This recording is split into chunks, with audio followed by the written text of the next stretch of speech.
இன்னும் ரொம்ப அது மாதிரி அந்த சொல்லுவாங்க ஒரு ஒரு பேச்சாளர் ரொம்ப வேகமாக எங்கேயோ போயிட்டு இருந்தாராம், வேகமாக வந்துட்டு இருந்தாராம். வரும்பொழுது ஒரு சிங்கம் வந்து வழிமறிச்சு தான், நான் உன்னை சாப்பிட போறேன் இருக்கு சிங்கம். ஐயோ நீ என்னை சாப்பிடாத, நான் ஒரு முக்கியமான கூட்டத்தில் பேச போயிட்டு இருக்கேன் அப்படின்னாராம். ஐயோ அதெல்லாம் முடியாது, எனக்கு பசி தான் முக்கியம் இருக்கு சிங்கம். என்ன நீ என்ன அவ்வளவு நல்லா பேசுவியா அப்படின்னு தான் சிங்கம் அந்த பேச்சாளர். ஐயோ அதை ஏன் கேட்குற, நான் பேச ஆரம்பிச்சேன்னா கேட்குறவங்க அப்படியே மயங்கி விழுந்துருவாங்க. நீ இங்கேயே பேச, நான் மயங்கி விழறேன் நான் பார்ப்போன்றது சிங்கம். அங்கேயே ஆரம்பிச்சார், பெரியவர்களே தாய்மார்களேன்னாரு, உடனே கரகரன்னு சுற்றி வந்துடுது, அப்படியே மயக்கம் போட்டு வந்துடுதே. ஆஹா இதுதான் நேரம் நம்ம தப்பிக்கிறதுன்னு மெதுவாக பாம்பு மாதிரி நெளிஞ்சு போனாராம். எழுந்திரிச்சு ஓடனா அந்த அதிர்ச்சியில் அவன் முடிச்சுக்கிட்டான்னா மயக்கம் தெளிஞ்சிரும்ல, அந்த சிங்கத்துக்கு மயக்கம் தெளிஞ்சிரும். அதனால மெதுவாக நழுவி அப்போ கொஞ்சம் தூரம் போய் எழுந்திரிச்சு ஒரே ஓட்டமாக ஓடி போட்டான். ரொம்ப தூரம் ஓடுறான், வேருக்கு ஓடுது, மூச்சு வாங்குது. சிங்கம் பின்னாடி துரத்துதா அங்கேயே கிடக்கான்னு திரும்பி பார்க்கறதுக்கு கூட தைரியம் இல்லை, அவ்வளவு தூரம் ஓடி போட்டான். ரொம்ப தூரம் போய் ஒரு இடத்துல மூச்சு வாங்க நின்று திரும்பி பார்த்தான், சிங்கம் அப்படியே கிடக்கா. என்னென்ன மூச்சு வாங்குது, வேற தொழுது பார்த்தா சிங்கம் அப்படியே கிடக்கு, மயங்க விழுந்தது எழுந்திரிக்கவே இல்லை, அப்படியே கிடக்கு. இவன் அங்கே இருந்து அந்த சிங்கத்தை பார்த்துட்டு மனசுல நினைச்சுக்கிட்டானா, நல்ல வேலை நம்ம பேசினதை கேட்டுவிட்டு அந்த சிங்கம் மயங்கி விழுந்ததுனால நாம தப்பிச்சோம் அப்படின்னு அவன் நினைச்சுக்கிட்டானா. அதே நேரம் அந்த சிங்கம் லேசா ஒரு தலையை தூக்கி ஒரு கண்ணால அவனை பார்த்துதான், பார்த்துட்டு இது நினைச்சுக்கிட்டு தான், நல்ல வேலை மயங்கி விழுந்தது மாதிரி நடிச்சதுனால நாம தப்பிச்சோம், இல்லைன்னா அவன் பேசியே கொண்டுருவான். ஏன்னா பசி நேரம் வந்துட்டுது. அதனால இதுக்கு மேலேயும் நீங்க சிங்கமா மாறுற வரைக்கும் அவங்க பொறுமையை சோதிக்க கூடாதுங்கிறதுனாலையும் இவரும் விடமாட்டார். எப்படி நாலாவது தடவை 5வது தடவை கூப்பிட்டுட்டே இருப்பாரு. ஒவ்வொரு தடவை எல்லாரும் எழுந்திரிச்சு நின்று கை தட்டுங்க. அதனால மறுபடியும் உங்களை அப்புறம் வந்து சந்திக்கிறேன். ரொம்ப நன்றி, வணக்கம். செல்வந்தர் ஒருத்தர்கிட்ட ஒரு சிறுவன் வந்து ஆடு மேய்ச்சிக்கிட்டு இருந்தானா. பெரியவர் அவனை கூப்பிட்டு, நீ நேரா போய் ஒரு ஆட்டுல உள்ள ரொம்ப நல்ல பகுதி எதுவோ அதை எடுத்துக்கிட்டு வா அப்படின்னாராம். இவன் போனான். ஒரு ஆட்டு உடம்புல இருந்த நாக்கு, இருதயம், இது ரெண்டையும் எடுத்துக்கிட்டு வந்து கொடுத்தானான். பெரியவர் வாங்கி பார்த்தார். அதுக்கப்புறம் இப்போ நீ போய் இன்னொரு ஆட்டில் இருக்கிற ரொம்ப கெட்ட பகுதி எதுவோ அதை எடுத்துட்டு வா அப்படின்னாராம். இவன் போய் எடுத்துட்டு வந்தான். அவன் கையில் இருந்தது மறுபடியும் அதே மாதிரி நாக்கு, இருதயம், இது ரெண்டும் தான். என்னது இப்பவும் அதையே கொண்டுட்டு வந்திருக்கிற அப்படின்னாராம் பெரியவர். இவன் சொன்னானா, ஒரு உடம்புல உள்ள ரொம்ப நல்ல பொருளும் இதுதான், ரொம்ப கெட்ட பொருளும் இதுதான் அப்படின்னானா. இளம் வயசுல இப்படி பதில் சொன்னவர் தான் பேரறிஞர் லுக்மானுல் ஹக்கீம் அவர்கள். கோபப்படாமல் இருந்தால் இது ரெண்டும் நல்லா வேலை செய்யும், கோபப்பட்டால் இது ரெண்டும் மோசமாக வேலை செய்யும். அதை புரிஞ்சுக்கிறதுக்காக தான் இன்னைக்கு இந்த தகவல். கோபம் வந்துட்டா நாம் என்ன செய்கிறோங்கிறது நமக்கே தெரியாது.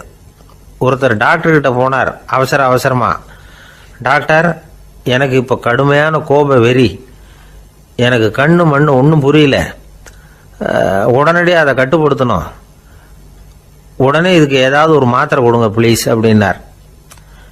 அந்த டாக்டரும் உடனே ஒரு மாத்திரையை கொடுத்து, இதை உடனே போடுங்க, நான் தண்ணி கொண்டுட்டு வரேன்னு உள்ளே போனார். தண்ணியோடு திரும்பி வந்தார். இவர் சொன்னார், டாக்டர் நீங்கள் கொடுத்த மாத்திரை ரொம்ப பெருசாக இருந்தது, இருந்தாலும் கஷ்டப்பட்டு முழுங்கிட்டேன்னார். டாக்டர் சந்தேகத்தோட மேசையை பார்க்குறார். பார்த்தா மாத்திரை அங்கேயே இருக்குது, பேப்பர் வெயிட்டை காணலை. காலை நேரம், கடற்கரை ஓரம், காலை வீசிக்கிட்டு கையை வீசிக்கிட்டு ஏதோ சண்டைக்கு போகிற சிப்பாய் மாதிரி எல்லாரும் நடந்து போயிட்டு இருக்கிறாங்க, நடைப்பயிற்சி. அதில் நமக்கு தெரிஞ்ச ஒருத்தர் எதிரில் வந்தார் ரொம்ப வேகமாக. என்ன சார் வாக்கிங்கா அப்படின்னு கேட்டோம். அவரால் ஆமாம்னு பதில் சொல்ல முடியல, அவ்வளவு கஷ்டம். மூச்சு விடுறதுக்கே வாயை திறந்து மூடிட்டு இருக்கிறார். எங்கே பேசுறது? கொஞ்சம் நின்று நிதானித்து மூச்சு விட்டுட்டு அதுக்கப்புறம் சொன்னார் ஆமாம் அப்படின்னு. என்ன சார் இவ்வளவு வேகம்னோ? உங்கள் பேச்சை கேட்டுவிட்டு தான் சார் நடக்க ஆரம்பித்தோம், நீங்கள் தான் அடிக்கடி சொல்லிகிட்டு இருந்தீங்க நடக்கிறது நல்லதுன்னு, அன்னையிலேருந்து ஆரம்பிச்சுட்டேன், ஆனாலும் ரொம்ப கஷ்டமாக இருக்குது சார். இப்போ பாருங்கள், உங்கள்கிட்ட சுலபமாக பேசக்கூட முடியல, மூச்சு வாங்குது, உடம்பு கூட வலிக்கிறது மாதிரி இருக்குது அப்படின்னு அவர் பாட்டுக்கு பேச ஆரம்பிச்சிட்டார். உங்களை யார் சார் இவ்வளவு வேகமாக நடக்க சொன்னது? வேகத்தை குறைங்க, மெதுவாக நடங்க அப்படின்னோம். நீங்கள் நடக்கிறதுனால என்னென்ன சௌகரியம்னு அன்னைக்கு சொன்னீங்களே தவிர சௌகரியமாக நடக்கிறது எப்படின்னு சொல்லலையே அப்படின்னார் அவர். இன்னமும் லேசாக மூச்சு வாங்கிக்கிட்டே சொன்னால் கூட இவர் சொல்கிறதுலேயும் ஒரு நியாயம் இருக்குது. அதனால் இந்த நடைப்பயிற்சி பண்ணுறவங்க கவனிக்க வேண்டிய சில முக்கியமான குறிப்புகள் இருக்குது. அது என்னென்னங்கிறத அவங்க தெரிஞ்சுக்கணும். அது தெரிஞ்சு வச்சுக்கிறது நல்லது. இதெல்லாம் மருத்துவ நிபுணர்கள் சொல்கிற குறிப்புகள். அவங்க என்ன சொல்கிறாங்க தெரியுமா? உங்கள் வயசு 40க்கு மேலேயா? உங்கள் எடை இருக்க வேண்டியதை விட 10 கிலோ அதிகமாக இருக்குதா? நீங்கள் புகை பிடிக்கிறவரா? இதய நோய், இரத்த நாள நோய், உயர் ரத்த அழுத்தம் இப்படி ஏதாவது உங்களுக்கு உண்டா? அப்படின்னா நீங்கள் உங்கள் இஷ்டத்துக்கு வரிஞ்சு கட்டிக்கிட்டு நடைப்பயிற்சி பண்ண ஆரம்பிச்சிடாதீங்க. முதல்ல ஒரு மருத்துவ பரிசோதனை பண்ணிக்கோங்க, அதுதான் நல்லது அப்படின்னு அவங்க சொல்கிறாங்க. நடக்கிறப்போ, உடற்பயிற்சி செய்கிறப்போ மார்பு பகுதியில் அல்லது வேறு எங்கேயாவது தொடர்ந்து வலி இருந்ததுன்னா பயிற்சியை நிறுத்தி விட்டு டாக்டரை போய் பார்க்கணும். நடைப்பயிற்சி பண்ணுறப்போ உங்கள் சக்திக்கு தகுந்த மாதிரி மெதுவாக அதிக கஷ்டம் இல்லாமல் முன்னேறலாம். அங்கே என்ன போட்டியாக வைக்கிறாங்க? முந்திக்கிட்டு போய் என்ன பண்ண போகிறோம்? பரிசா வாங்க போகிறோம்.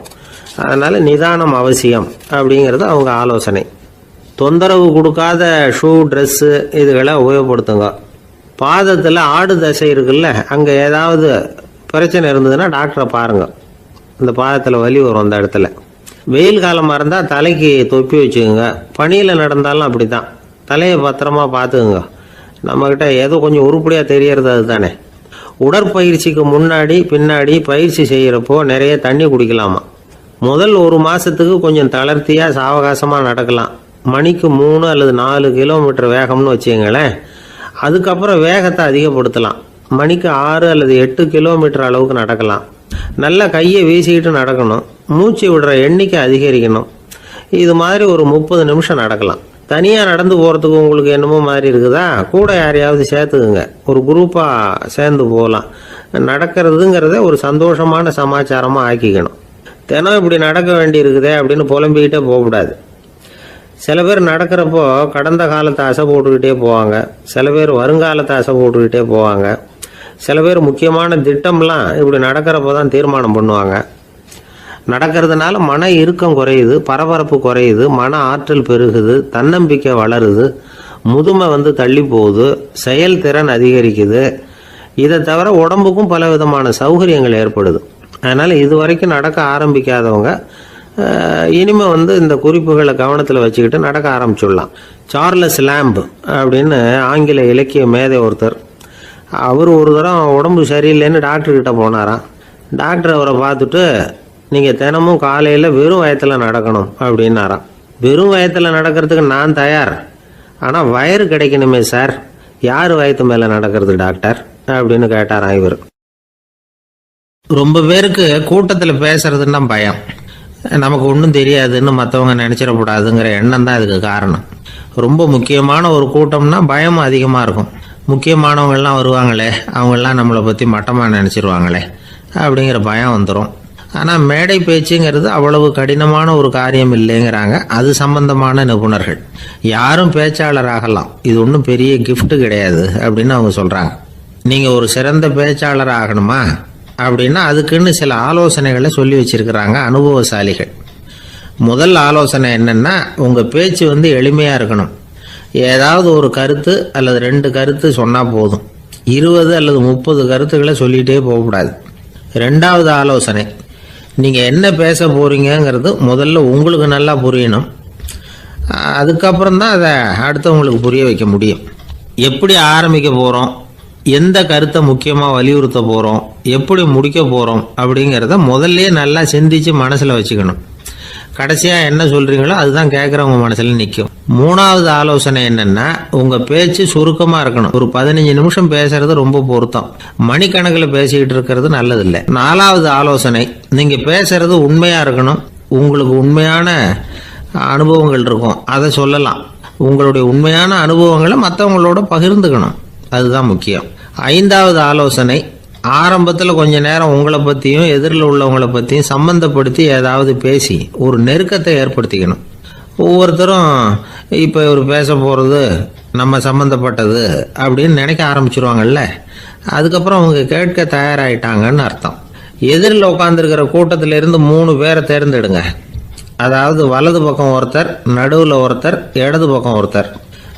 அதாவது உங்களை ரொம்ப கனிவாகவும் ஆர்வமாகவும் பார்க்குறவராக பார்த்து தேர்ந்தெடுத்துங்க மனசுக்குள்ள. நீங்கள் பேசும்பொழுது என்ன பண்ணணும்னா இவங்களை நேருக்கு நேராக மாறி மாறி பார்த்துக்கிட்டே பேசுனீங்கன்னா நீங்கள் ஏதோ ஒட்டுமொத்த கூட்டத்தையும் பார்த்து பேசுகிறதாக ஒரு உணர்வு அது ஏற்படுத்திவிடும். 6வது ஆலோசனை என்னன்னா, சொற்பொழிவுன்னா நீங்கள் பேசணும், படிக்கக்கூடாது. எழுதி படிக்கிறது நல்லா இருக்காது. குறிப்புகள் வேணும்னா வச்சுக்கலாம். படிக்கிறது பேப்பர்லேருந்து வர்றது மாதிரி இருக்கும், பேசுறது இதயத்திலேருந்து வர்றது மாதிரி இருக்கும். அப்புறம் 7வது ஆலோசனை சொல்கிறாங்க. அது என்னன்னா, மேடையில் ஏறி நின்ன உடனே இயல்பாக மூச்சை இழுத்து விட்டுங்க, இயல்பு நிலைக்கு வாங்க, அதுக்கப்புறம் இயல்பாக பேச ஆரம்பிக்கலாம் அப்படிங்கிறாங்க. இவ்வளவும் பேச்சு கலையில் வல்லுநர்களாக இருக்கிறவங்க சொல்லுகிற ஆலோசனைகள். இதையெல்லாம் கடைபிடிச்சா நமக்கும் அதுக்கும் வெகு தூரம்னு நினச்சிக்கிட்டு இருந்த ஒன்று இப்போ கிட்டத்தில் நெருங்கி வந்துடும். நாம் சொல்கிறபடியெல்லாம் அது கேட்கும். ஒரு பேச்சாளர், அவருக்கு சுருக்கமாகவே பேச தெரியாது. மேடையில் ஏற்றி விட்டுவிட்டா போதும், ஆரம்பிச்சிருவார், நிறுத்த மாட்டார், பேசிக்கிட்டே இருப்பார். ஒரு தடவை அவர் ஒரு கூட்டத்தில் ரொம்ப நேரம் பேசிக்கிட்டே இருக்கிறார். எதிரில் பொறுமை இழந்த ஒருத்தர் தன்னுடைய கை கடிகாரத்தை காட்டினார். அதை கவனித்த பேச்சாளர், மன்னிக்கணும், கை கடிகாரம் நான் கொண்டுகிட்டு வர மறந்துட்டேன், அதுதான் நேரம் போனதே தெரியல அப்படின்னு சொல்லியிருக்கிறார். இதுக்கு அவர் சொன்னாராம் கோபமா, ஏய்யா கடிகாரத்தை தான் பார்க்க முடியல, மறந்துட்டேன், பக்கத்தில் மாட்டிருக்கிற கேலண்டரையாவது பார்க்கக்கூடாதா அப்படின்னாராம். தானத்தில் சிறந்தது எது அப்படின்னு ஒரு கேள்வியை கேட்டு, தானத்தில் சிறந்தது நிதானம் அப்படின்னு அதுக்கு ஒரு பதிலும் சொல்கிறவங்க உண்டு. நிதானம் ரொம்ப அவசியம். அதுவும் இன்றைய உலகத்துக்கு ரொம்ப அவசியம். இன்றைக்கி உலகம் ரொம்ப பரபரப்பாக போய்கிட்டு இருக்குது. பொறுமையாக இருக்கணும்னு நினைக்கிறவங்களால கூட அப்படி இருக்க முடியறதில்ல. பொறுமையை சோதிக்கிறது மாதிரி பல சம்பவங்கள், அதையெல்லாம் சந்திச்சே தீர வேண்டியிருக்குது. எங்கே போனாலும் க்யூவில் நிற்க வேண்டியிருக்குது, எங்கே போனாலும் காத்துக்கிட்டு இருக்க வேண்டியிருக்கு. ஆஃபீஸ்லேயோ வீட்லேயோ கூட நீங்கள் நிதானமாக பொறுமையாக நடந்துக்க தெரியலன்னா உங்களுக்கு சிடுமூஞ்சி, முசுடு இப்படிலாம் பேர் வச்சுருவாங்க. அது உங்களுக்கு தேவையா? சரி, வாழ்க்கையில் பொறுமைசாலின்னு பேர் வாங்கிறதுக்கு என்ன வழி? முதல் பாயிண்ட், நீங்கள் நினைக்கிறது, எதிர்பார்க்கறது, செய்யறது எல்லாமே 100% கரெக்டாக நடக்கணும்னு ஆசைப்படக்கூடாது. எதுவாக இருந்தாலும் அதில் ஓரளவுக்கு தவறு நடக்கலாம் அப்படிங்கிறத எதிர்பார்த்தே இருக்கணும். ஓரளவுக்கு அதை அனுமதிக்கணும். ஒரு நண்பரை 6 மணிக்கு ஒரு இடத்துக்கு வர சொல்லியிருக்கிறீங்க, 6 மணிக்கு அவர் வரலை, உடனே பொறுமை இழந்து நடந்துக்கக்கூடாது. ஒரு 10 நிமிஷம் டிலே ஆகலாம். ஒரு வர்ற வழியில் பஸ்ஸு கூட ஏதாவது டிராஃபிக்கில் மாட்டியிருக்கலாம். அதெல்லாம் எதிர்பார்த்தே கொஞ்சம் காத்திருக்கிறதுல ஒன்றும் தப்பு இல்லை. சில சமயம் டிலே ஆகிறது கூட நல்லதாக முடியும். ஒரு பஸ்ஸை தவற விட்டுட்டு, ஐயோ கொஞ்சம் ஒரு 2 நிமிஷம் முன்னாடி வந்திருந்தா பிடிச்சிருக்கலாமே அப்படின்னு தவிச்சிக்கிட்டு இருப்பாங்க சில பேர். அடுத்தபடியாக வர்ற பஸ்ஸு நேரடியாக நீங்கள் போக வேண்டிய இடத்துக்கே கொண்டு போய் விடுற பஸ்ஸாக கூட இருக்கலாம். அது உங்களுக்கு முன்னாடி தெரியாதுல்ல. சில நெருக்கடியான சூழ்நிலைகளை தமாஷா எடுத்துக்கிறதுக்கு பழகிக்கணும். சில இடங்களுக்கு போகிறப்ப காத்திருக்கிறதுக்கு நம்ம மனசை தயார்படுத்திக்கிட்டே போகணும். ஒரு ரயிலுக்கோ பஸ்ஸுக்கோ அல்லது விமானத்துக்கோ கப்பல் பிரயாணத்துக்கோ போகிறப்போ அங்கே போய் நீங்கள் மணிக்கணக்கில் கூட காத்துக்கிட்டு தான் இருக்கணும். புறப்படுற நேரம் கூட மாறலாம். நீங்கள் போய் சேர்ந்ததும் அது உடனே புறப்படணும்னு கட்டாயமாக என்ன? அது மாதிரி சமயத்தில் படிக்கிறதுக்குன்னு சில சுவாரஸ்யமான புத்தகங்களையும் கையில் எடுத்துக்கலாம். உங்களை சுற்றி எவ்வளவோ சுவாரஸ்யமான சம்பவங்கள் நடந்துக்கிட்டு இருக்குதுல்ல, அதையெல்லாம் வேடிக்கை பாருங்கள். எதுக்காக காத்துக்கிட்டு இருக்கிறோமோ அந்த காரியத்தில் உண்மையாகவே நமக்கு ஒரு அக்கறை இருந்தால் நமக்கு போர் அடிக்காது. சில கோயில்களில் பார்த்துருப்பீங்க, தரிசனத்துக்காக பக்தர்கள் நாள் கணக்கில் காத்துக்கிட்டு இருப்பாங்க. அவங்களெலாம் அழுத்துக்கிறது இல்லை. ஆண்டவனை தரிசிக்கணுங்கிற உண்மையான அக்கறை இருக்கிறதுனால அவங்களுக்கு போர் அடிக்கிறது இல்லை. ஆனால் சில சினிமா தியேட்டரில் கூட பார்க்கலாமே, சினிமா கியூ கூட அப்படி தான். சாயந்தரம் 6 மணி ஆட்டத்துக்கு காலம்பரம் 6 மணிக்கே போய் கூட காத்துக்கிட்டு இருப்பாங்க. அவங்களுக்கெல்லாம் போர் அடிக்காது, படம் பார்க்குற ஆர்வம். இன்னொரு முக்கியமான விஷயத்தை நாம் பழக்கப்படுத்திக்கணும். லிவ் ஃபார் தி மூமெண்ட் அப்படிங்கிறாங்க நிபுணர்கள். ரொம்ப பேர் எப்படின்னா, அடுத்தபடியாக நடக்க போகிற விஷயத்திலேயே கவனமாக இருப்பாங்க. அந்த நினைப்புலேயே இந்த நிமிஷத்தை பொறுமை இல்லாமல் கழிப்பாங்க. ஒருத்தர் இருக்கார், அவர் எப்படின்னா ஆஃபீஸ் முடியறதுக்குள்ளேயே சார் 5 மணிக்கெல்லாம் ரெடியாக இருங்க, நாம் அந்த ஹோட்டலில் போய் டிஃபன் சாப்பிட்ணும் அப்படின்னு 4 மணிலேருந்து சொல்லிகிட்டு இருப்பார். 4:55 பரபரப்பாக ஓடி வருவார். 2 பேரும் புறப்படுவோம், ஹோட்டலுக்கு போவோம், சாப்பிட்டுக்கிட்டு இருப்போம். அப்படி சாப்பிட்டுட்டு இருக்கிறப்ப சார் சாப்பிட்டு முடித்ததும் நேராக ஒரு ஜவுளி கடைக்கு போகிறோம் அப்படிம்பார். பரபரக்க சாப்பிட்டு முடிப்பார், புறப்படுவார். ஜவுளி கடையில் அவசரமாக சீக்கிரம் பில் போடுங்க சார், சினிமாவுக்கு நேரம் ஆகிடும்பார். சினிமா தியேட்டரில் உட்காந்து அடுத்தபடியாக எங்கே டின்னர் சாப்பிட்றதுன்னு யோசனை பண்ணிகிட்டு இருப்பார். ராத்திரி படுக்கையில் விழுந்ததுக்கு அப்புறமும் நாளைக்கு காலையில் எழுந்திரிச்சதும் அதை பண்ணணும் இதை பண்ணணும்னு திட்டம் போட்டுக்கிட்டே இருப்பார். அதாவது எப்பவும் அடுத்த நிமிஷம், அடுத்த நாள், அடுத்த வாரம், அடுத்த வருஷம், இதுதான் அவங்க சிந்தனை. இந்த நிமிஷம் என்ஜாய்மெண்ட்டை அவங்க இழந்துடுறாங்களாம். அதனால தான் வாழ்நாள் பூரா பொறுமையின்மை, அவஸ்தை, அல்லல். அதனால் நாம் எல்லாரும் வாழ்க்கையில் நிதானமாக இருக்கிறதுக்கு கற்றுக்கணுமா. அதுக்காக இந்த நிதானத்துக்கு வேறு விதமான அர்த்தம் பண்ணிக்கக்கூடாது. ஒருத்தர் அப்படித்தான் ஒரு தடவை அவருடைய குதிரை காணாமல் போயிட்டு தான். அதுக்காக அவர் கவலைப்படல, நிம்மதியாக இருந்தார், சந்தோஷமாக இருந்தார். என்ன சார் இது, உங்கள் குதிரை திருட்டு போயிட்டுதுங்கிறீங்க, நீங்கள் கவலைப்படாமல் இருக்கிறீங்களே அப்படின்னு கேட்டாங்களாம்.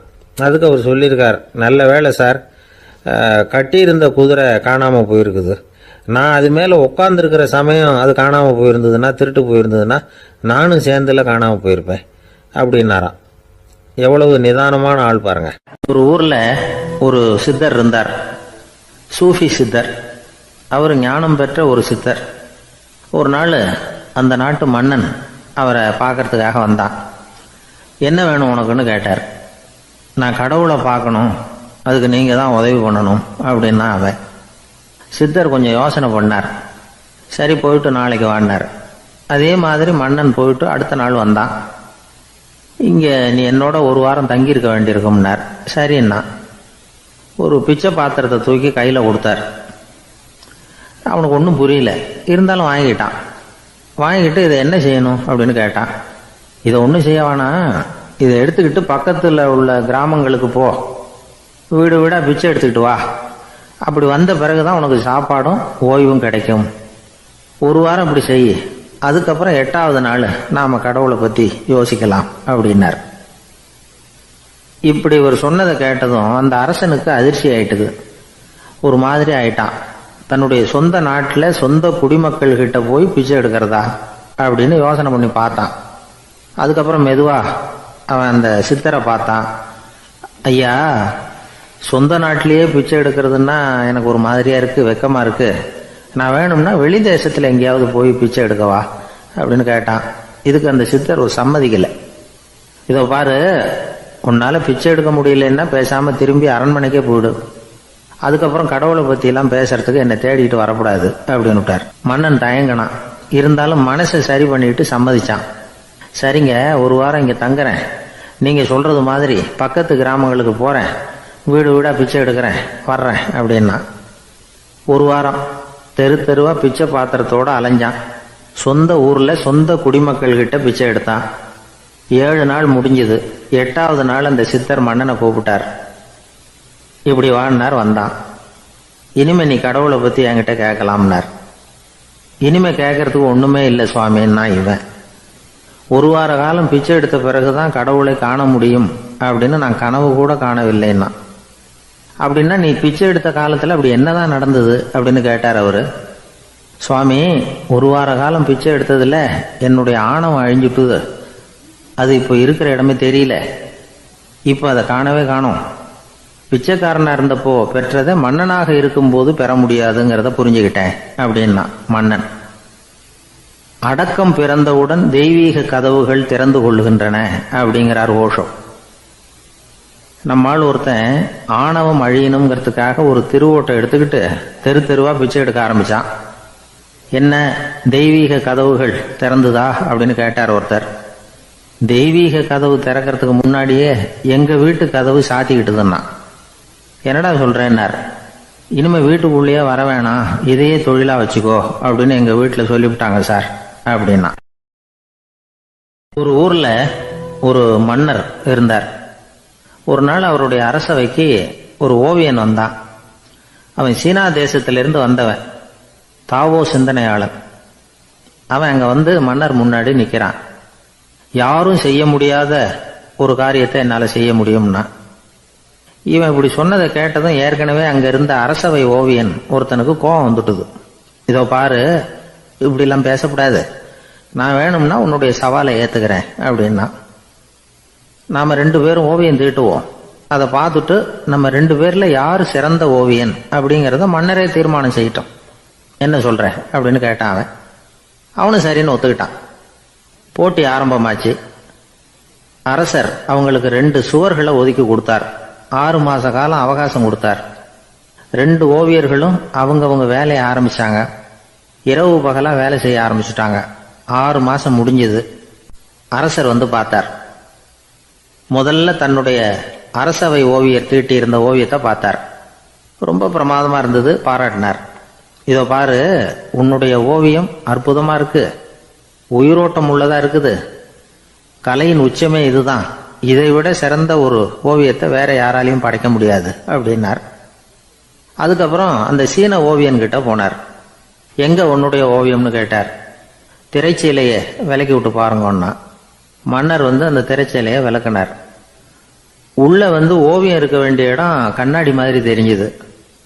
அவன் அந்த 6 மாச காலமா அந்த சுவரை வந்து தேய்ச்சி தேய்ச்சி கண்ணாடி மாதிரி ஆக்கி வச்சிருக்கிறான். அதுக்கு நேரா எதிர் சுவரில் அரசவை ஓவியம் தீட்டின ஓவியம் இருக்கு.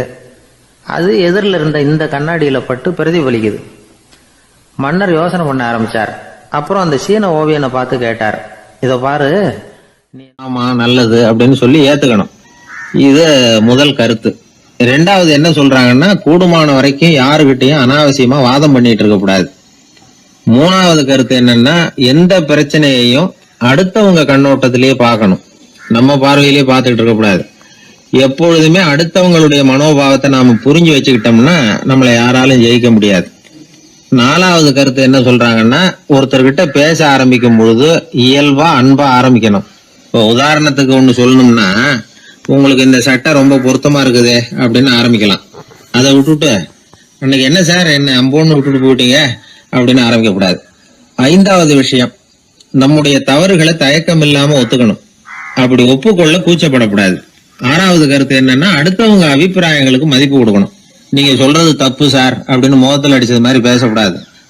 7வது கருத்து என்ன சொல்றாங்க, நம்முடைய கருத்து என்னவோ அதை எதிராளியின் வாயிலிருந்து வரவழைக்கணுமா.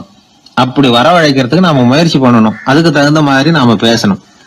8வது குறிப்பு என்னன்னா, சில பேர் எப்ப பார்த்தாலும் சவால் விட்டுக்கிட்டே இருப்பாங்க. அனாவசியமா சவால் விடக்கூடாது. 9வது யோசனை, நம்ம யோசனையை புதிய முறையில சொல்லி பார்க்கலாம். மற்றவர்கள் சொல்லுகிற யோசனையை ஏத்துக்கணும். அந்த யோசனை மகா மோசமானதா இருந்தா கூட அதை ஏத்துக்கிற மாதிரி கூட நடிக்கலாம், அதுல ஒன்றும் தப்பு இல்லை. 10வது குறிப்பு ரொம்ப முக்கியமானது. அதாவது அனாவசியமா பொய் சொல்லக்கூடாது. அப்படி எப்பொழுதாவது பொய் சொல்ல வேண்டிய அவசியம் ஏற்பட்டா பெரிய பொய்யா சொல்லணும், அதை நம்பும்படியா சொல்லணுமா. இதெல்லாம் அந்த நிபுணர் சொல்ற கருத்து தான். சில சமயம் தேவைப்பட்டா பொய்ய கூட உண்மையா மாத்திக்கலாமா. அது எப்படி பொய்ய உண்மையா மாத்துறது அப்படின்னா, இப்ப எனக்கு கார் ஓட்ட தெரியும்னு நண்பர்கள் கிட்ட ஒரு பொய்யை சொல்லிவிட்டீங்கன்னு வைங்களேன். நண்பர்கள் நிஜமாவே ஒரு காரை கொடுத்து ஓட்டுன்னு சொல்றதுக்கு முன்னாடி ஏதாவது ஒரு டிரைவிங் ஸ்கூல்ல சேர்ந்து கார் ஓட்ட கத்துக்கலாமே. அதுக்கு பிறகு அது படிப்படியா எவ்வளவோ மாற்றங்கள் இருந்தாலும் ஆரம்பத்துல டாக்டர் ரெனேல் எனக்கு உருவாக்கின அடிப்படை மாடலை யாரும் மாற்றி அமைக்கலைங்கிறது தான் முக்கியமான விஷயம். நமக்கு தெரிஞ்ச ஒரு ஆஸ்பத்திரி, அதில் ஒரு நோயாளி, காலை நேரத்தில் நர்ஸு அந்த பக்கமாக போயிட்டு இருந்தாங்க. அதை பார்த்துட்டு ஒரு நர்ஸுன்னு கத்துறாரு. நர்ஸு அவசரமாக ஓடி வந்து என்ன விஷயம்னு கேட்டாங்க. சிஸ்டர் இங்கே பாருங்கள், உங்கள் டாக்டரை என் நெஞ்சில் ஒரு காதை வச்சு கேட்டுக்கிட்டு இருக்கிறார் அப்படின்னார் நோயாளி. சிஸ்டர் பதட்டப்படாம, அதனால என்ன, இந்த டாக்டர் பழமையான விஷயங்கள்ல ரொம்ப நம்பிக்கை உள்ளவர், அதனால ஸ்டெதாஸ்கோப்பை உபயோகப்படுத்தாம காதை வச்சு கேட்கிறார், அது ஒன்றும் தப்பு இல்லை அப்படின்னாங்களாம். ஐயோ அதுக்காக இல்லை சிஸ்டர், இவர் என் நெஞ்சு மேல தலையை வச்சது நேற்று ராத்திரி 9 மணி, இப்போ விடிஞ்சு போச்சு, இன்னமும் தலையை எடுக்கவே இல்லை, அதுக்காக தான் சந்தேகப்பட்டு உங்களை கூப்பிடுறேன் அப்படின்னாராம். இந்த உலகத்துல எத்தனை வகையான மனிதர்கள் இருக்கிறாங்க, ஒவ்வொரு மனிதனுமே ஒவ்வொரு வகை அப்படிங்கிறாங்க விஞ்ஞானிகள். மனிதர்களை 3 வகையா பிரிக்கலாம் அப்படின்னு சொல்றாங்க மெய்ஞானிகள். இவங்களை பத்திலாம் ஏற்கனவே நாம பேசியிருக்கிறோம். இப்போ டாக்டர் எட்வர்டு பேட்ச் அப்படிங்கிற நிபுணர் என்ன சொல்றாரு தெரியுமா, மனிதர்களை 7 வகையா பிரிக்கலாம்ங்கிறார். மனிதர்களின் மனநிலை அடிப்படையில் அவங்களை 7 விதமா வகைப்படுத்துறார் அவர். சரி, அது என்ன 7 வகை? முதல் வகை என்னன்னா, பயந்த குணம் உள்ளவங்க.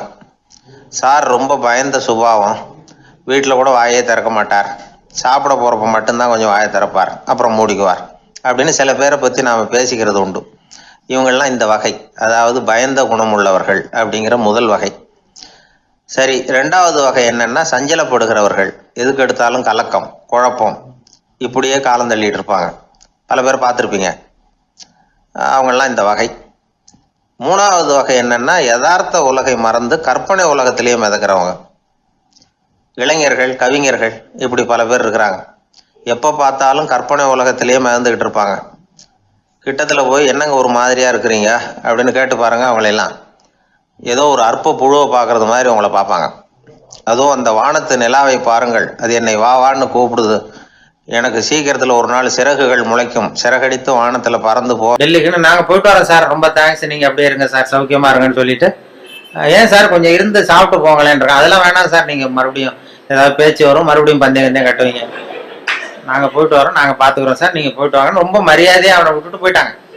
2 பேரும் போய் டெல்லியில் இந்தியாவுக்கே தலைமை அதிகாரி அவர்கிட்ட போய் சொல்லிட்டான், சார் அவன் தமிழ்நாட்டுக்கு போனோம், தமிழ்நாட்டில் போய் அவன் எப்படி பணம் சேர்த்தானா பந்தயம் கட்டியே பணம் சேர்த்தேன்னு சாதிக்கிறான் சார். அது மட்டும் இல்லை, எங்ககிட்ட ஒரு 200 ரூபாய் பிடிங்கிட்டு விட்டான் சார். ஆனால் அவருக்கு கோவம் வந்துட்டு தான், எத்தனை பேரா இருக்கீங்க இந்த இந்தியாவெல்லாம், நீங்கள்லாம் ஒரு பெரிய அதிகாரியா, ஜூனியர் ஆஃபீஸர்ஸ் எத்தனை பேர் இருக்கீங்க இந்தியா பூரா விசாரிக்கிறதுக்கு? நம்ம ஆஃபீஸ்லன்னா 30 பேர் இருக்கோம் சார். ஆனால் 30 பேரையும் இங்கே கூப்பிடு, உங்களுக்கு ட்ரைனிங் கொடுக்கணும், உங்களுக்கு அனுபவம் பத்தாது. நான் இந்தியாவுக்கே தலைமை அதிகாரி, அனுபவம் ஜாஸ்தி. உன்ன மாதிரி இருக்கிற 30 பேர் இங்கே கூப்பிட்டு ஹாலில் உட்கார வை, ஜூனியர் ஆஃபீஸர்ஸ். நான் வந்து ட்ரைனிங் கொடுக்கணும், உங்களுக்கு பயிற்சி பத்தாது. ஒரு ஆள் போய் தமிழ்நாட்டில் அந்த ஆளை கூப்பிட்டுவாங்க, இங்கே அவனையே கூப்பிட்டுவாங்க, இந்த கோடீஸ்வரனை. வர்ற வரைக்கும் அவன்கிட்ட பேச்சு கொடுக்காதீங்க, இப்போ ஏதாவது வர்ற வழியிலே பந்தயம் கட்டுவான், ஏதாவது சைகையிலேயே கூப்பிட்டு வந்துருங்கன்னு ஒருத்தர் அனுப்பிச்சார். ஒருத்தன் வந்து மெதுவாக ரொம்ப சாமர்த்தியமாக அவன்கிட்ட எது கேட்டாலும், இல்லை சார் எல்லாம் அங்கே போய் பேசிக்கலாம் வாங்க. எதுக்கு சார் கூப்பிட்டு போகிறீங்கன்னா, அதெல்லாம் அங்கே போய் பேசிக்கலாம் சார், நீங்கள் ஒன்றும் வாங்கன்னு மெதுவாக பேச்சு கொடுக்காம கொண்டு போய் டெல்லியில் இது மாதிரி மேடையில் நிறுத்தி அந்த பெரிய இந்தியாவுக்கே தலைமை அதிகாரி உட்காந்துருக்கார். இவன் நிற்கிறான், இந்த 30 பேர் ஜூனியர் ஆஃபீஸர்ஸ் உட்காந்துருக்காங்க, அவங்களுக்கு ட்ரைனிங் கொடுக்குறாரு அவர். இதை பாருப்பா, நான் வந்து இந்தியாவுக்கே தலைமை அதிகாரி, நான் நினச்சேன்னா உன் தண்டனையை குறைக்க முடியும், உனக்கு வந்து உன்னை அப்ரூவராக கூட மாற்றிடுவேன், அந்த அதிகாரம்லாம் என்கிட்ட இருக்குது, அதனால என்கிட்ட சொல்லிடு எப்படி பணம் சேர்த்தேன் அப்படின்னா. சார் நீங்கள் வந்து இந்தியாவுக்கே தலைமை அதிகாரி, உங்களுக்கு அனுபவமும் ஜாஸ்திங்கிறத நான் புரிஞ்சுக்கிட்டேன், வயசும் ஜாஸ்தி, அதனால நீங்களாவது நம்புங்க சார், நான் பந்தயம் கட்டி தான் பணம் சேர்த்தேன். அங்கேயும் நம்ப முடியாதுரா அப்படின்னா உங்ககிட்ட ஒரு பந்தயம் கட்டிட்டோமான்றான். நான் இந்தியாவுக்கே தலைமை அதிகாரா அப்படின்னா, இருக்கட்டும் சார், நான் ப்ரூவ் பண்ண வேண்டாமா உங்களுக்கு?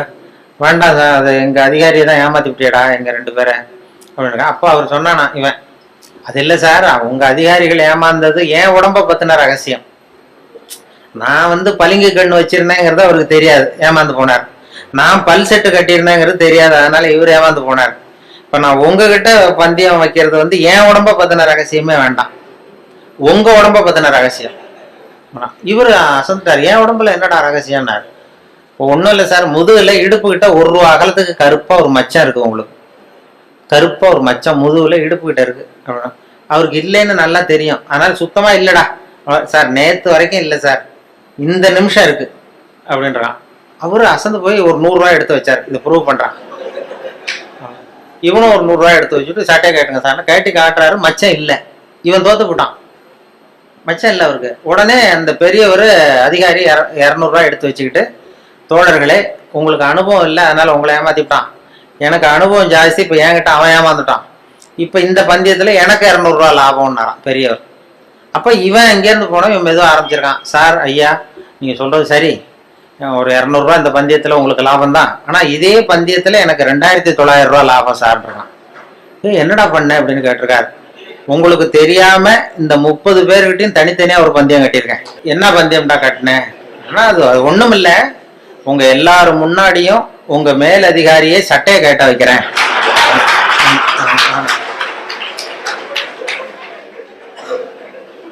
அதனால சரியா போச்சு சார், 2900 ரூபா கொடுங்க சார் வாங்கிட்டான். அவர் அசந்து போய் சாரை கொண்டு போய் பக்கத்து ரூம்ல யாராவது விட்டுட்டு வாங்க, அவர்கிட்ட இனிமே யாரும் பேசாதீங்க சார், மரியாதையை அவரை நடத்துங்கன்னு சொல்லி கொண்டு உட்கார வச்சுட்டு, அதுக்கப்புறம் பார்த்து தோழர்களே உங்களுக்கு நான் சொல்ல விரும்புறது என்னன்னா, இனிமே யாரும் தமிழ்நாட்டு பக்கம் விசாரிக்க போகாதீங்க, நீங்க போனா மத்திய பிரதேசம் உத்தரப்பிரதேசம் அப்படி எங்கேயாவது போங்க, தமிழ்நாட்டுக்கு போவீங்க அப்படின்ட்டாராம். அப்புறம் இதை வந்து பத்திரிகையில வந்து செய்தியை வச்சுக்கிட்டே இப்படி ஒரு கதையை உண்டு பண்ணி, இது இராணுவத்துல வேற மாதிரியான ஒரு ஜோக், அதை கொஞ்சம் மாதிரியா மாத்தி ஒரு கதையை உண்டு பண்ணி இதை ரேடியோவில் சொல்லிட்டேன். சொன்னதும் என்னாச்சு, அந்த ஒரு மந்திரிகிட்ட இருந்து ஒரு பிஏ வந்தார். அப்போ இருந்த மந்திரி அவரு பிஏ என்ன பண்ணுவாருன்னா, அந்த மந்திரி வந்து எப்போதும் இந்த இன்னொரு தகவல் கேட்டுட்டு உடனே அவர் பிஏ அனுப்புவார். என்கிட்ட அனுப்பி இன்னைக்கு இந்த 20ஆம் தேதி ஒன்று சொன்னாரு, அதனுடைய காப்பி ஒன்று வாங்கிட்டு வா, இந்த மேடையில பேசுறதுக்கு எனக்கு வேணும் அப்படின்னு கேட்டு வழக்கமா வாங்கிக்கிறது வழக்கம். இந்த மாசத்துல தேதியை குறிச்சு அனுப்புவார். இந்த 8ஆம் தேதி ஒலிபரப்பானது, 10ஆம் தேதி, 12ஆம் தேதி, இதெல்லாம் வந்து ஸ்கிரிப்ட் வாங்கிட்டு வா, மேடை பேச்சுக்கு எனக்கு வேணும்னு கேட்பாரு. உடனே நாங்களும் அவர் அந்த பிஏ வந்தாருன்னா உடனே ஒரு செராக்ஸ் காப்பி எடுத்து அனுப்பிச்சிருவோம். இந்த கதையை சொன்னப்போ வந்துட்டார், இதை உடனே வாங்கிட்டு வான்னு அன்னைக்கு ஆள் வந்தது. உடனே நான் ஒரு காப்பி எடுத்து கொடுத்துட்டு அப்புறம் நாங்க மனசுல நினைச்சுக்கிட்டோம், பாருங்க அவரே வந்து இதை வாங்கிட்டு போறாரு, சொல்லப்பட்டதே அவரை பத்தி தாங்கிறது அப்படின்னு சொல்லி அதை வேடிக்கை வச்சோம். இந்த விஷயத்த நீங்க வானொலியில ஒளிபரப்புறதுக்கு பெரிய சொல்லவே கூடாது. ஒரு தனி மனிதரையோ யாரையும் கேவலப்படுத்தக்கூடாது, கிண்டல் பண்ணக்கூடாது. அது வானொலியில சொல்றதுக்கு அனுமதி கிடையாது. எங்களுக்கு மெமோ கொடுத்துருவாரு அதிகாரி, அப்படி ஏதாவது தப்பா ஒருத்தரை கேலி பண்ணோம்னா. ஆனா இதை வந்து ஒண்ணுமே பண்ண முடியல அவரால். இது யாரையும் குறிப்பிட்டு தனிப்பட்ட முறையில யாரையும் சொல்லலை அப்படிங்கிறதுனால இது எனக்கு ஒரு மெமோவும் கொடுக்கல, என்ன திட்டமும் இல்லை, அது தப்பு கண்டுபிடிக்கவும் இல்லை. அது காரணம் என்னன்னா, அதுல உள்ள அந்த கதை அம்சமும் நகைச்சுவையும் தான். அந்த வேடிக்கையும் அந்த கதையும் சேர்ந்துட்டுதுன்னா ஒரு இடத்துல சொல்லக்கூடாத விஷயத்த கூட சொல்ல முடியுதுன்னு பாருங்களேன். அதான் அனுபவம், அது நகைச்சுவைக்கு உள்ள மரியாதை. அப்படி நிறைய இதை சொல்லியிருக்கிறோம். சொல்லி அந்த எல்லா சப்ஜெக்டுக்கும் ஒவ்வொரு கதையை உண்டு பண்ணுறது. கோவப்படம், சினம் தவிர்த்தல் அப்படின்னு ஒன்று, அப்புறம் இது சகிப்புத்தன்மை, இப்படி எல்லாத்துக்கும் ஒரு கதையை உண்டு பண்ணி சொல்றது வழக்கம். சினம் தவிர்த்தல்னா அந்த இவங்க வேதாத்திரி மகரிஷி அவங்க அதில் சினம் தவிர்த்தல்னு ஒரு பயிற்சியை கொடுப்பாங்க. அது மாதிரி என்ன, இப்போ நான் இப்போ வேதாத்திரி மகரிஷியினுடைய 95வது பிறந்த நாள் கூப்பிட்டுருந்தாங்க. அந்த ஆழியாருக்கு போயிட்டு வந்தேன் போன ஒரு 10-15 நாள் முன்னாடி. அப்போ எனக்கு ஒரு 15 வருஷத்துக்கு 10 வருஷத்துக்கு முன்னாடியே ஒருத்தர் சென்னையில் ஒருத்தர் கூப்பிட்டார், சார் சினம் தவிர்த்தல்னு பயிற்சி நடத்துகிறோம், வாழ்க வளமுடன் அந்த வேதாத்திரி மகரிஷி, நீ வந்து கோவப்படாமல் இருக்கிறது எப்படின்னு பேசணும்னு என்னை கூப்பிட்டார். நான் சொன்னேன், நான் வந்து பயிற்சிக்கு வேணா வரேன், பேசுறதுக்கு வேண்டாம், எனக்கு பயிற்சி கொடுங்கன்னு. இல்லை சார் பயிற்சிலாம் நாங்கள் கொடுக்குறோம், நீ வந்து பேசிட்டு போ அப்படின்னாங்க. சரின்னு போய் நான் எனக்கு தெரிஞ்ச மாதிரி நான் ஒரு கதையை சொல்லிட்டு வந்துட்டேன். இது மாதிரி சினம் தவிர்த்தல்னா எல்லாருக்கும் கோவம் வரும், ஒருத்தர் ஒரு மாதிரி பண்ணுவாங்கன்னு சொல்லி ஒரு கதையை உண்டு பண்ணி, ஒரு மீனம்பாக்கம் ஏர்போர்ட்டில் ஒரு ஜப்பானுக்கு போக வேண்டிய பிரயாணி லக்கேஜோடு இருக்கார். இந்த லக்கேஜை வாங்கி பிளேனில் ஏற்றக்கூடிய தொழிலாளிகிட்ட அவர் அடிக்க போகிறாரு, சண்டைக்கு போகிறாரு, பெரிய மனுஷன். அவன் பதிலுக்கு முகம் சொல்லிக்கவே இல்லை, சிரிச்சுக்கிட்டே சரி சார் சரி சாருங்கிறான். இவர் அடிக்க போகிறாரு, திட்டுறாரு, கண்ணாமண்ணு பயிறாரு, கோவப்படுறாரு. அவனுக்கு கோவமே வரல. இவர் லக்கேஜை வாங்கி பிளேனில் தொழிலாளி இவர் பாட்டு திட்டினாரு, அவன் சிரிச்சுக்கிட்டே சரி சரி சரின்னா கடைசியில் லக்கேஜ் வாங்கிட்டு போயிட்டான்.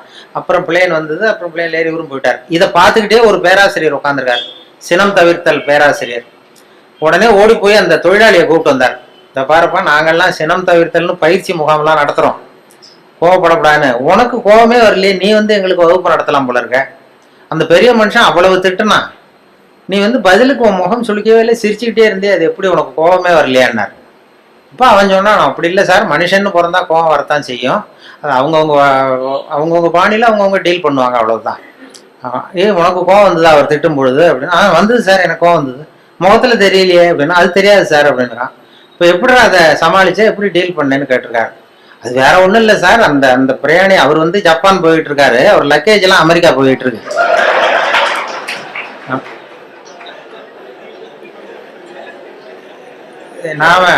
நாம எதுக்கு சார் அனாவசியமா வந்துட்டு சண்டை போடுறோம்? அதெல்லாம் வந்து ஒரு டென்ஷன் ஆகக்கூடாது சார், அனாவசியமா டென்ஷன் ஆகக்கூடாது சார் அப்படின்னு சொல்லிட்டு இதை அவங்க கூட்டத்தில் நான் பேசிவிட்டு வந்துட்டேன். அந்த சினம் தவிர்த்தல் பயிற்சி முகாமில் இதை போய் நான் பேசிட்டு வந்துட்டேன் 10 வருஷத்துக்கு முன்னாடி. அதுக்கப்புறம் இன்னை வரைக்கும் அவங்க கூப்பிடுறதே இல்லை என்ன, இல்லை. அப்புறம் இப்போ கேட்டேன் ஒரு 10-15 நாளைக்கு முன்னாடி அவரை பார்த்து, ஏன் சார் மறுபடியும் ஒரு பயிற்சி முகாம்னா கூப்பிடுங்களேன் வரேன். அவங்க என்ன வேணாம் சார், நீங்கள் பயிற்சிக்கு வேணா வாங்க, பேசுறதுக்கு வேண்டாம், நாங்கள் பார்த்துக்குறோம் அப்படின்ட்டார். ஏன்னா அவங்க ஒரு முறையாக அதை சொல்லி கொடுக்குறாங்க, கோவப்பட மனசை எப்படி கட்டுப்படுத்துறது, மனசை எப்படி பயிற்சி பண்ணுறதுன்னு சொல்லி கொடுத்துட்டு இருக்கிறாங்க. அதில் போய் இப்படி குழப்பிட்டு நாங்கள் சொல்லி கொடுக்குறதையும் மறந்துடுவாங்க சார், வேண்டாட்டான், அப்படி ஆகிடும். சினம் தவிர்த்தல்ங்கிறது ஒரு பெரிய பயிற்சி முகாமாக நடத்தி இது பண்ணிட்டு இருக்கிறாங்க.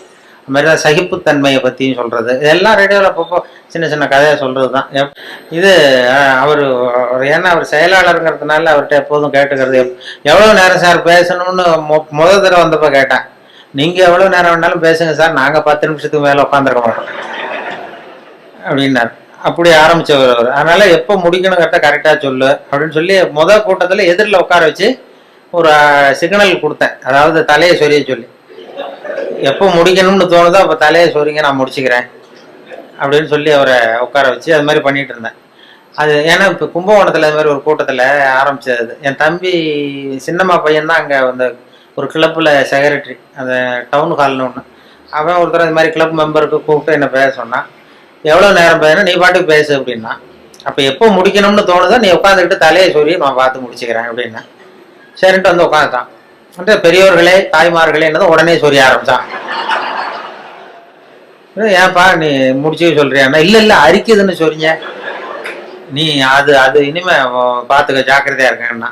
அப்புறம் ஒரு மணி நேரம் தலையை அரிச்சா கூட பல்ல கடிச்சிட்டே உட்காந்துட்டான் அந்த. அது மாதிரி அவர்கிட்ட சொன்னது அது பேச்சுங்கிறது அது மாதிரி சொல்லுவாங்க. ஏன்னா பேச்சாளர்கள் வந்து அவங்களுக்கு வந்து இந்த நேரம் ஆரம்பிக்கிறப்ப சிரமப்படும், அவர் முடிக்கிறது தெரியாது, எங்கே முடிக்கிறது என்னன்னு ஒன்றும் புரியாது, அவங்க பாட்டு போயிட்டே இருப்பாங்க. அது ஒருத்தர் சொன்னாராம், நீங்கள் தோழர்களே நீங்கள் எல்லாரும் காக்காயை பார்த்து ஒத்துமையை கற்றுக்குங்க, காக்காயை பார்த்து ஒத்துமையை கற்றுங்க, கிளியை பார்த்து அன்பை கற்றுக்குங்க அப்படி இப்படின்னு சொன்னாராம். இது மாதிரி புறாவை பார்த்து ஒத்துமையை கற்றுக்குங்க அப்படின்னாரு. அப்போ ஒருத்தர் கோபமாக எழுந்திரிச்சு நீ நேரத்தை பார்த்து பேச கற்றுக்குங்க. அது மாதிரி வந்தோம் அப்படியே உபதேசம் மாதிரி பண்ணிட்டு இருந்தா அப்படி. ஆனால் பேச்சு வந்து சொல்லுவாங்க, அது வேடிக்கையாகவே சொல்றது உண்டு. ஒருத்தர் பேசிக்கிட்டே இருந்தாராம், ரொம்ப நேரம் பேசிக்கிட்டு இருந்திருக்காரு. சார் நான் எவ்வளோ நேரம் போனது தெரியல, உங்கள் பொறுமை தெரியல, நான் பேசிக்கிட்டே இருந்துட்டேன், கடிகாரத்தை கூட பார்க்க மறந்துட்டேன் சார் அப்படின்னாராம் பேச்சாளர். கடிகாரத்தை கூட பார்க்க மறந்துட்டேன், என்னை மன்னிச்சுங்க, ரொம்ப நேரம் பேசிட்டேன் போல் இருக்கு. ஆனால் ஒருத்தர் கோபமாக எழுந்திரிச்சு சொன்னாராம், ஏன் கடிகாரத்தை தான் பார்க்க மறந்த, பின்னாடி மாட்டி இருக்கிற காலண்டரையாவது பார்க்க கூடாதா அப்படின்னா. வார கணக்கில் பேசிக்கிட்டு இருந்திருக்கான். முதல் நாள் ஆரம்பிச்சு மறுநாள் முடிகிற வரைக்கும் அப்படி ஆரம்பிச்சிருவாங்க. அப்படிதான் அந்த சொல்லுவாங்க. அவர் சொன்னது என்னன்னா, இது அந்த காலேஜ்ல இருந்து பரிசோதனை, அது ஜோக்கு இல்லை, அது ஒரு சம்பவம் சொல்லிக்கிட்டு இருந்தேன் காலையில. அதாவது இந்த இவங்க இதுல மாநில கல்லூரியில இருந்து மனோதத்துவ பேராசிரியர் ஒருத்தர் வந்தார். அவர் மாணவர்களெல்லாம் அழைச்சிட்டு வந்தார் என்கிட்ட. வானொலியில வேலை பார்க்குறப்போ இந்த பிரசிடென்சி காலேஜ்ல இருந்து சைக்காலஜி ப்ரொஃபஸர் அவரு சில ஸ்டூடெண்ட்ஸ் எல்லாம் அழைச்சிட்டு வந்தார் என்கிட்ட. வந்து சார் நாங்கள் ஸ்டூடெண்ட்ஸோட வந்திருக்கோம், உங்ககிட்ட உங்களுடைய ஒத்துழைப்பு தேவைன்னாரு. என்ன செய்யணும் சார்னா, உங்களை கொஞ்சம் டெஸ்ட்லாம் பண்ணணும், சோதனை பண்ணணும்னாரு. ஏன் சார் நான் என்ன பைத்தியமா அப்படின்னேன். மனோதத்துவ பேராசிரியருங்கிறீங்க, என்ன வந்து சோதிக்கிறதுக்கு என்ன இருக்கு அப்படின்னா, இல்லை சார் எங்கள் பாடத்திட்டத்திலேயே இது ஒரு அம்சம், அதனால நாங்கள் வந்து ஒரு பயிற்சி கொடுக்கறது மாதிரி, டாக்டர்களுக்கெல்லாம் அப்புறம் படிப்பு முடிஞ்ச பயிற்சி கொடுக்குறாங்களா, அது மாதிரி பயிற்சி இது. அதனால வந்து சரி சார் நான் என்ன பண்ணணும்னு, எங்கள் ஸ்டூடெண்ட்ஸ்லாம் ஒரு கேள்வி கேட்போம், நீ பதில் சொல்லணும், யோசிக்காம உடனே பதில் சொல்லணும். அது யோசிச்சா என்னை பற்றி கௌரவமாக என்ன சில உண்மைகளை மறைச்சிருவேன், அதாவது மனசில் இருக்கிறது அப்படியே வெளில வராதான். கேள்வி கேட்டு முடிச்சதும் டக்குன்னு பதில் சொல்லிடணும். இது ஒரு 10 பேர் கேட்போம், நாங்கள் சொல்லணும்னாரு அந்த பேராசிரியர். சரி சார் கேளுங்க சார் நான் சொல்லிடுறேன் அப்படின்னா. அதே மாதிரி 10 பேரும் அவங்க டக்குன்னு படித்தாங்க கேள்வியை, உடனே பதில் சொல்லிட்டேன், எதுவும் யோசிக்காமல் கிட்டுன்னு சொல்லிட்டேன். உடனே அவங்க 10 பேர் பேராசிரியர்லாம் தனியாக போய் உட்காந்து கணக்கு போட்டாங்க. எல்லாத்தையும் என் பதிலை வச்சு என்னத்தையும் கணக்கு கூட்டல் கழிச்சு எல்லாம் போட்டு கடைசியில் வந்து என்கிட்ட, சார் உங்கள் கேரக்டர் என்னங்கிறத நாங்கள் முடிவு பண்ணிட்டோம், உங்கள் கேரக்டர் என்னங்கிறத முடிவு பண்ணிட்டோம் அப்படின்னாங்க. என்ன சார் அப்படின்னு, உங்களை யாராலையும் ஜெயிக்க முடியாது சார் அப்படின்னாங்க. ஏன் அப்படி சொல்கிறீங்க அப்படின்னேன். அது ஏன் உங்களை யாராலையும் ஜெயிக்க முடியாதுன்னு சொல்கிறோம்னா, நீங்கள் எப்பவும் தோற்று போகிறதுக்கு தயாராக இருக்கீங்க, தோற்று போக தயாராக இருக்கிற ஒருத்தரை யாராலையும் ஜெயிக்க முடியாது, இதுதான் உங்கள் கேரக்டர் அப்படின்னு என்னை பற்றி அவங்க சொல்லிவிட்டு அதுக்கப்புறம் ஒரு புத்தி சொன்னாங்க. இந்த கேரக்டர் உள்ளவங்க எந்த தொழில் தொடங்கினாலும் அது உருப்படாது,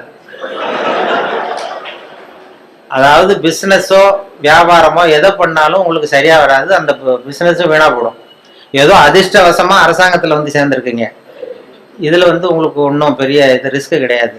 அதனால இந்த மனோபாவம் உள்ளவங்க வந்து வேற வாழ்க்கையில வெற்றி அடைய முடியாது, அதாவது அந்த ஒரு தொழில் துறையிலேயோ ரொம்ப அந்த இது பண்ண முடியாதுன்ட்டார்.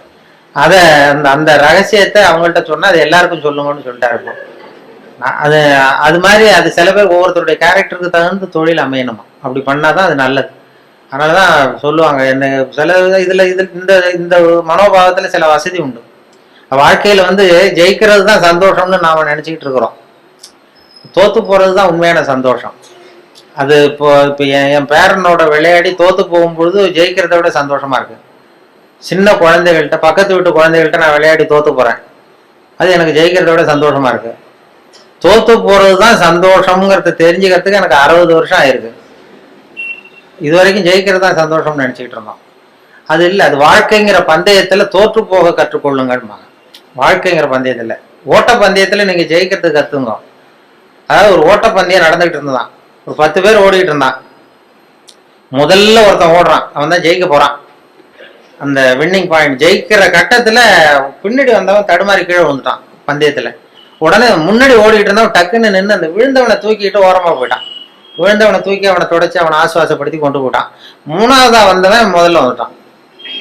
ஜெயிச்சதும் கூப்பிட்டு பரிசு கொடுத்தாங்களாம். இதுல போட்டி முடிஞ்சதும் அந்த 3வதா ஃபர்ஸ்ட் வந்தவனுக்கு பரிசு கொடுத்துட்டாங்க. அப்புறம் இந்த முன்னாடி வந்து இவனை தூக்கிட்டு போனான்ல, அவனை கூப்பிட்டு அவனுக்கு ஒரு பரிசு கொடுத்தாங்களாம். கொடுத்துட்டு அவர் சொன்னாராம், அந்த பரிசு கொடுத்தவர், அவன் ஓட்ட பந்தயத்துல அவன் ஜெயிச்சுட்டான், ஆனா வாழ்க்கைங்கிற பந்தயத்துல நீ தான் ஜெயிச்சிருக்கிற, இதுதான் உண்மையான வெற்றி. நீ தோத்து போறதுதான் உண்மையான வெற்றி, உன்னுடைய தோல்வி தான் வெற்றிக்கு காரணம், உன்னுடைய தோல்வியை பாராட்டுகிறோம் அப்படின்னு சொல்லி பாராட்டினாங்களாம். அப்படி அந்த தோல்வி கூட நமக்கு மகிழ்ச்சி, அந்த நுணுக்கமா அது தத்துவார்த்தமா புரிஞ்சுக்க வேண்டிய விஷயம். அந்த விட்டு கொடுத்துக்கிறது நல்ல பெரிய மனப்பான்மை நல்லதுதான்னு போதனை பண்ணுவான். ஒரு ஓட்டப்பந்தயத்துல பின்னாடி வர்றவனுக்கு விட்டு கொடுத்துருவோமா, நீ போடா முன்னாடி, விட்டு கொடுக்கறது தான் நல்லதுன்னு சொல்றாங்க, நீ முன்னாடி போனா மெதுவா வரேன்னு சொல்ல மாட்டோம். அது ஓட்டப்பந்தயம்ங்கிறது வேற, வாழ்க்கைங்கிற பந்தயம் வேற. வாழ்க்கை பந்தயத்துல தோற்று போக கற்றுக்கொள்ளுங்கள் அப்படிங்கிறது ஒரு பெரிய. அதே மாதிரி சகிப்புத்தன்மை இதெல்லாம் சொல்லுவாங்க. சகிப்புத்தன்மைங்கிறது இன்டர்நேஷனல் இயர் ஆஃப் டாலரன்ஸ் அப்படின்னு கொண்டாடினாங்க. சர்வதேச சகிப்புத்தன்மை ஆண்டு 1995. அப்ப ரேடியோவில் இது மாதிரி சகிப்புத்தன்மையை பத்தி நீ ஒரு இது சொல்லுன்னு சொன்னாங்க. எங்க டைரக்டர் அப்பப்போ சொல்லுவாரு, அப்பப்போ ஒரு ஆர்டர் போடுவார், இன்னைக்கு இதை பத்தி சொல்லு, இன்னைக்கு அதை பத்தி சொல்லணும். அந்த கருத்தை வாங்கிட்டு கதையை வழக்கம் போல கதை ஒன்று பண்றது தான். அது ஒரு டாக்டர் உட்காந்துருக்கிறாரு இந்த ரூம்ல டாக்டர் உட்காந்துருக்காரு. வெளியில பெஞ்சு போட்டிருக்கு வரிசையா, அதுல 40 பேர் வந்து உட்காந்துருக்கான்.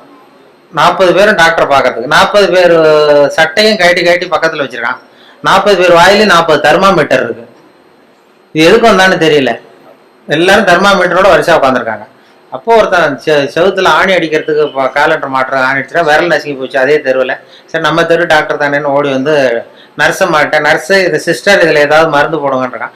இதில் மருந்து நீ 41வது ஆளாக உட்காருன்னு இருக்கு. இல்லையே நான் விரல் தானேன்னு இருக்கான். அதெல்லாம் கேட்காத உட்காருன்னு உட்காந்தான். சட்டையை கேட்டுன்னு இருக்கு, மறுபடியும் விரலை காட்டிடுறான். அதெல்லாம் நீ எங்கே அடிபடுவான்னு சட்டையை கேட்டுன்னு எல்லாரையும் பாருனதும் எல்லாம் கட்டி வச்சுருக்கான். இவனும் கட்டி வச்சுட்டான். வச்சுட்டு வாயை திறந்ததும் தெர்மாமீட்டர் வச்சுட்டு ஓடி போச்சு. இவன் வாயில தெர்மாமீட்டர் வச்சுக்கிட்டு யோசிக்கிறான், எதுக்கு தெர்மாமீட்டர் வச்சு பாக்குறாங்க, நாங்க விரல் தானே நசிக்கிட்டு வந்தோம் அப்படின்னு பார்த்தா அவன் விரல் நசிக்கிருக்கான்னு எட்டி பாக்குறான். அவனுக்குலாம் நல்லா இருக்கு. சரி எதுக்குடா வந்தேன்னு கேட்கணும்னா வாயை திறக்க முடியல. அவனும் ஏதோ சைகையிலேயே பதில் சொல்றான், வாயில மூடிக்கிட்டு அப்படி இப்படின்னு ஏதோ சொல்றான், புரியல. 40 பேர் 40 கதையோட உட்காந்துருக்கான். ஆனா 40 பேர் வாயிலும் தெர்மாமீட்டர், கண்ணு செவந்து இருக்குது, வாய் உப்பி இருக்கு, பதில் சொல்ல முடியல, பேச முடியல, சகிச்சுக்கிட்டு உட்காந்துருக்காங்க. ஒரு 15 நிமிஷம் கழிச்சு நர்ஸ் ஓடி வந்து டெம்பரேச்சர் அவங்க பேர் எல்லாம் குறிச்சுக்கிட்டு டாக்டர் ரூமுக்கு ஓடி போச்சு. இப்படி போனதுக்கு அப்புறம் இவன் ஆரம்பிச்சான், இந்த 41வது ஆள் விரல் நசிக்கிட்டு தானே, உலகம் ரொம்ப கெட்டு போச்சியா, எதுக்கு தெர்மாமீட்டர் வச்சு பாக்குறேன்னு தெரியல அவங்களுக்கு, எல்லாத்துக்கும் தெர்மாமீட்டர் வைக்கிறாங்க, சட்டையை கேட்ட சொல்றாங்க, இதை நான் சும்மா விட போறது இல்லை, உண்டு இல்லைன்னு பார்க்க போறேன்னு சொல்றான். அப்ப இந்த 40வது ஆள் அவனுக்கு அட்வைஸ் பண்றான், அந்த பாருப்பா இது மாதிரிலாம் சத்தம் போடாத, இதெல்லாம் வந்தா இது சர்வதேச சகிப்புத்தன்மை ஆண்டு, இது மாதிரி இடத்துலதான் நாம சகிப்புத்தன்மையை கத்துக்கணும், இது மாதிரிலாம் அனாவசியமா அப்படிலாம் சத்தம் போடாது, கொஞ்ச நேரம் மரியாதையா வாழை சுட்டிட்டு மரியாதையா உட்கார் அப்படின்றான் இந்த 40வது ஆள் அவன்கிட்ட. அப்படி சொன்னதும் அவனுக்கு இன்னும் கோவம் வந்துட்டுது. 41வது ஆள் விரல நீ எனக்கு இவ்வளவு புத்தி சொல்றியடா, நீ எதுக்கு வந்த அப்படின்னு இருக்கான். நான் தபால் கொடுக்க வந்தவன், தினப்படி வருவேன், சட்டையை கேட்ட சொல்லுவாங்க, நான் கேட்டு வைப்பேன்,